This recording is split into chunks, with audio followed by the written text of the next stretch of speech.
started here. I'm Joe Ketchum, Champaign Police Department. I supervise the alcohol enforcement unit here for the department. I want to introduce those of us that are here today. Deputy Chief Skip Frost with the U of I Police Department, Renee Romano from the University of Illinois, Lieutenant Jim Clark with the Champaign Police Department, Brian Miniga, Lieutenant with the Champaign County Sheriff's Office, Chief Colebrook with the Parkland Police Department, Lieutenant Bob Fitzgerald with the Urbana Police Department, and Lieutenant John Wenzel with the Illinois State Police. These are all the enforcement partners that take part in Unofficial St. Patrick's Day.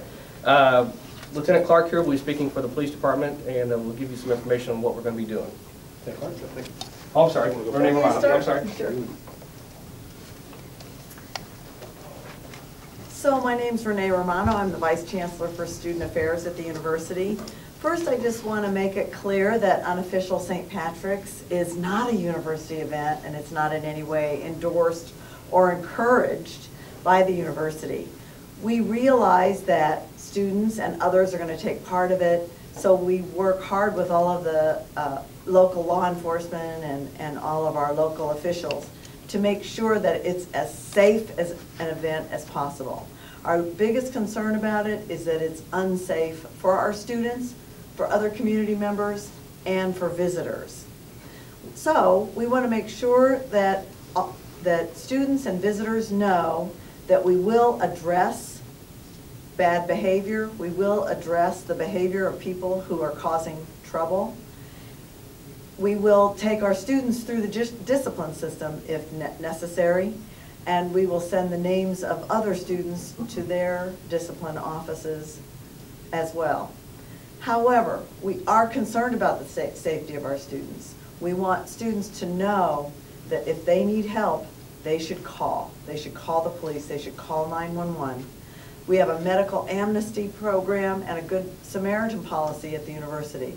So students will not get in trouble for calling when they need help, or a student that they are with needs help.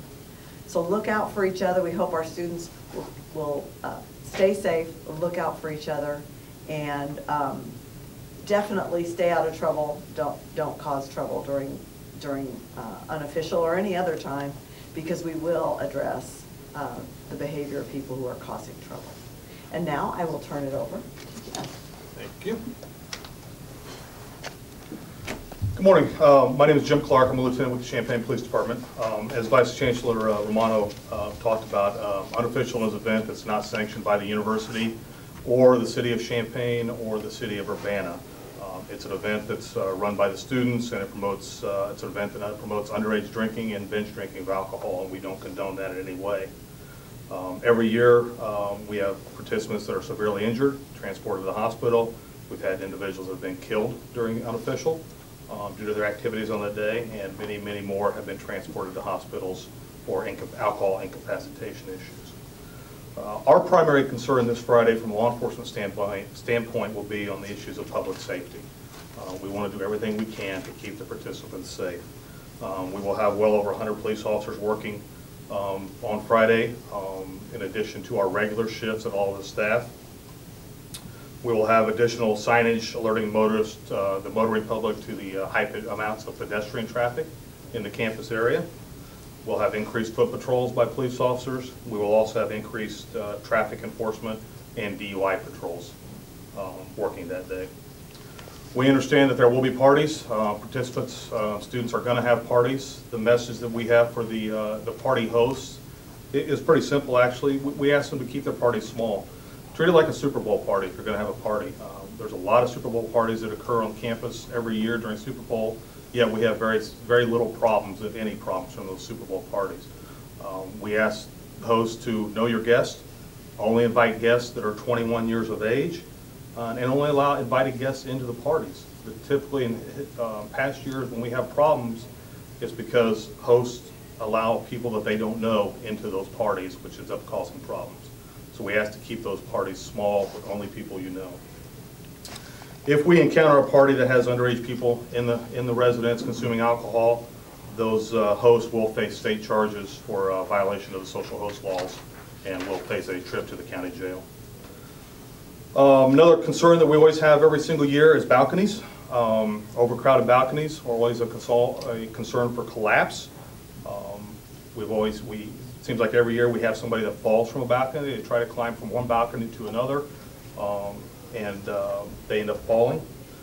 Objects thrown from balconies. We have a lot of stuff that's been thrown from balconies, beer cans, beer bottles, cups, and other items that are being thrown. We will have a zero tolerance approach on anything being thrown from a balcony because that is very dangerous. And we also want to remind that the tenants are responsible for the conduct of everybody inside their apartment. We've worked very hard the last several years, including this year, to provide education, to get the safety information out to all the participants of Unofficial. We've done that by last week on February 25th. We did the Walk as One as a community event. We knocked on over 4,000 doors, distributed information. I've got that information on tables back in the back of the room. If you've not already seen that and you want to grab a copy, that's the information that was distributed during the Walk as One. We've worked with property managers on campus, the dean's office, fraternity and sorority affairs office to distribute that information. That information has also been emailed out to close to 20,000 additional students. So we're really working hard to push that safety message out there and get that information out to everybody. We'll be working social media starting today and all this week, delivering messages via Twitter and Facebook pages, trying to interact with the students and the participants of Unofficial.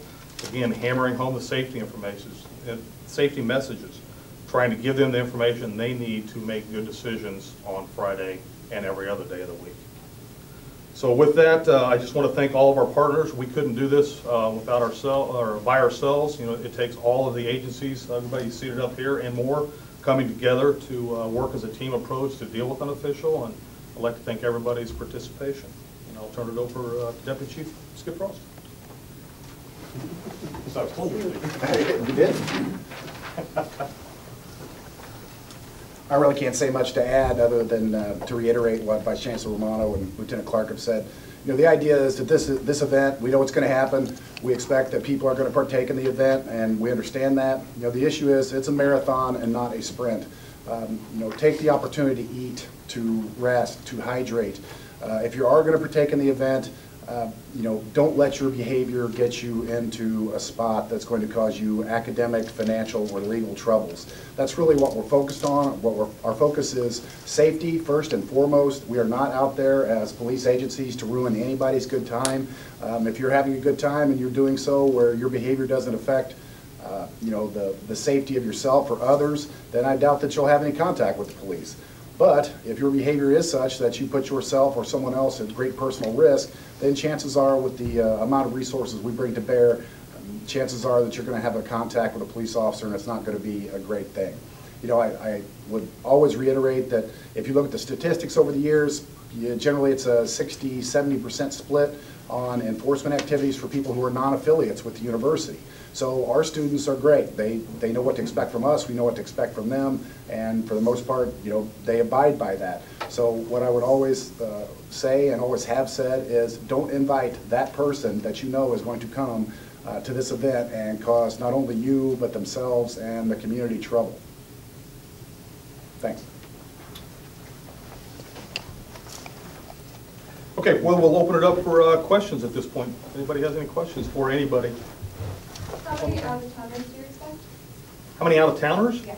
That's really hard to tell, as Deputy Chief Frost said. I mean, typically, you know, a huge portion of the arrests that we make on Unofficial are people from not from the University of Illinois, from out of town. So I mean, it's very hard to judge how many people are going to participate in this thing. We try to rely on social media, you know, Facebook to see how many are coming, but I really can't comment on how many out-of-towners will be here. Zero's our hope. Every other day of the year, we encourage them to come to our community, but not this Friday. Other questions? You have amnesty programs for kids who bring their roommate or friend to the ER, or have to call 911. How does that work? Well, I can tell you from a law enforcement standpoint, and I'll let Vice Chancellor Romano comment if she has any additional stuff. From a law enforcement standpoint, all the law enforcement agencies don't take enforcement action on somebody who's underage and is seeking help for medical issues, alcohol incapacitation. We don't write them city ordinance violations. We don't take people to jail for that. We want them to call us when there's a medical emergency. We want them to get help. and that's kind of our goal. So I don't know, Randy, do you have anything additional to add to that? The same is true of our university judicial system. We don't pursue judicial action against students who are bringing a student to the ER or getting help for students that need help. And the same goes for someone who might say, oh, I was sexually assaulted, same process. They're not prosecuted for underage drinking. That's correct, that's correct. The only time it would, if they were then somehow causing trouble, I mean that they, you know, hit the officer or, you know, caused mayhem in the ER or something, but no underage drinking violations or anything like that. Just to add to that, I know the Dean's Office has a program, I think they call it Stay, Call, and Cooperate. It's kind of the same concept. You know, we want you to cooperate, we want you to call us, you know, provide us the information we need so that we can get the person to help. Other questions? As far as social media goes, is there anything different that you all are doing or any increased type of social media activity? I don't know if there's anything different that we're doing this year. I mean, again, all the law enforcement agencies, I think several of the agencies, the different divisions at the university will all be, you know, trying to communicate with students via social media. So I don't know if there's anything different we're doing this year. Have you seen an increase in your success rate in prevention over the past few years, or is it like kind of up and down with each year? I'm sorry, success rate in? As in like injuries or people reporting like getting hurt or killed and stuff like that? Right, yeah. Our numbers have been fairly consistent. They do fluctuate year to year, and you know, a lot of that, I believe, factors on the weather, you know, what kind of the weather's like, but our numbers have remained fairly consistent the last few years. But as far as the communication, the message is being heard. I mean, as we talk to students on Unofficial last year and previous years, you know, they've talked about where they've heard our message, they've communicated with us via social media networks, and so they are hearing it. You know, unfortunately, again, it's a lot of the out-of-town students, a lot of town people that come and cause the problems. What are the numbers this year in terms of officers out patrolling? Is that an increase over recent years, or is it pretty consistent? Pretty consistent what we've had the last 2 or 3 years.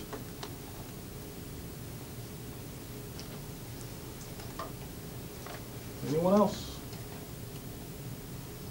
How many extra resources do the police units have to take to patrol Unofficial? Is it substantial? Is it something that's built into your budget? No, well, yes, it is substantial, and no, it's not built into our budget. I mean, we absorb this over time through all of our individual budgets. There is some grant funding that the agencies have received to try to fund some of that, but yeah, it is substantial. I mean, there's no other given day of the year that we have over 100 police officers working in our community. I don't know of even a football game we don't have that many. So even a home football game, and that's substantial also. But this, I would say, is by far the biggest one-day event as far as law enforcement resources that we have within our community. Well, what are some strategies you guys are taking on the day of Unofficial? Are you just patrolling like throughout the day, or will there be like undercovers or like bar checks and stuff like that? Yes, we'll be doing all that. There'll be a lot of uniform patrols. There will be undercover officers, plainclothes officers. We'll be doing bar checks. You know, the mayor's issued restrictions on the bars. We'll be enforcing the mayor's orders to ensuring the bars are complying with the mayor's orders. So we're doing all the above. Could you explain the mayor's orders a little bit? Well, I don't know if I can go into detail. I mean, I've got a copy of it. I think it was already sent out. But I mean, he's got restrictions on when the bars can open on Friday and Saturday of both this weekend. Restrictions on it's 21 and over at all the campus bars this weekend. There's restrictions on, you know, what drinks can be served in and those type of things. It's fairly lengthy. So, other questions? Besides social media, any other preparations you guys plan to do this week before the event? Yeah, I mean, we've done a lot of, this past weekend, this continuing week, we've done a lot of presentations to the students. A lot of fraternities, student groups on campus have asked for officers from all the police departments actually to come in and speak with them. So, you know, we're doing a lot of those. Sergeant Kessler just sent out an email this morning, looking for somebody to do one tonight. So the students are asking for these presentations. We come in and speak with them and, again, try to deliver the same safety message that we deliver all year round, honestly, but, you know, if they're going to have parties, how to have parties and how to consume alcohol responsibly and those kind of things, so. Anything else? Okay, well, if there are those questions, we thank you all for coming very much.